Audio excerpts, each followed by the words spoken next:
Hi guys, Jason Barber, CrossFit Silicon Valley. This is coaching development homework number 2, which is going to be going through the lesson plan for the day and how to build out a lesson plan. So today the workout is going to be 400-meter run, 21 squat cleans, 12 handstand push-ups for 3 rounds. For time, the time domain we're giving this is about 13 to 18 minutes. So from the outside in thought process, this is how we're looking at from a 0 to 60 minutes. As we said, from going from the outside in, let's go ahead and build in the first 3 minutes of whiteboard. Generally, I think that goes a little longer because you have people coming in a little bit late and things like that. I can talk at length about how I get around that. But we also want to build in 7 minutes for a cool down at the end. So those are going to be our parameters to build within that basically 50 minutes in between.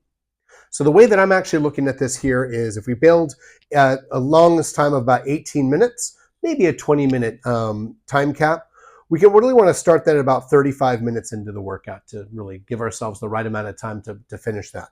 In between from there, we're going to go in and build in a 7-minute to 10-minute general warm-up. If you can look down below here, it's probably hard to read, but looking at the workout of the running, the cleans, and the handstand push-ups, I wanted to build up a general warm-up for just getting our bodies ready to do the specific warm-up. So for the first thing for the warm-up, I said, starting with a 200-meter run, let's do some running exercises, toy soldiers, butt kickers, high kicks, and some calf stretches because we're going to be running 3 times 400. Make sure people are in the right space and body type to be able to complete that. For the squat cleans, let's do some downward dogs, some bootstrap squats, some kettlebell deadlifts just to get our posterior chain going. For the handstand push-up, I want to do some single arm kettlebell presses and just kind of generally getting that warmed up. So that's going to take up to about our 10-minute mark, give or take a few minutes.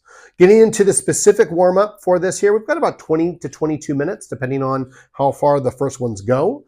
I want to get more specific for the actual movements that we're going to be doing. So for me, I'm going to start with the burger barbell warm-up. I think is always a great way to start to get us warmed up for the squat cleans. 400-meter run, we've already kind of done a couple things that we should be ready to go. But for the burger barbell warm-up, you guys have done that before, which is basically starting with the barbell on your back. We're going to go through and do some good mornings for the hamstrings. We're going to go through and do some squats for the squatting with the bar on our back. We're going to go through and do some deadlifts with that. We're going to go through and do some overhead as well. Following that up, we'll then basically do some handstand holds, the handstand progressions to go through and get that done. And then I'm going to give everybody probably right about maybe 8 to 10 minutes to build up to a heavy set for the squat cleans that we're going to be doing today, which will be probably our limiting factor. Figuring out where that's going to be, because as we look at this here for 400-meter, 21 and 12 for 3 rounds, we got to make sure people are scaling at the right weight. For myself, I'd probably look at that, maybe bring that down to, for myself, at about 115 to be able to stay within that 13 to 18 minute time domain. So again, starting from the beginning, 0 to 3 minutes going to be whiteboard. 3 to 10 minutes is going to be the general warm-up. 10 to 32 is going to be our specific warm-up. We're going to give everybody a little bit of a bathroom break in between to kind of get in the right mindset, use the bathroom, get some water. Then we're going to start that WOD at 35 minutes. Hopefully everybody's done within that time domain at 53 minutes, 7-minute cool down, out the door. Everyone should go home happy.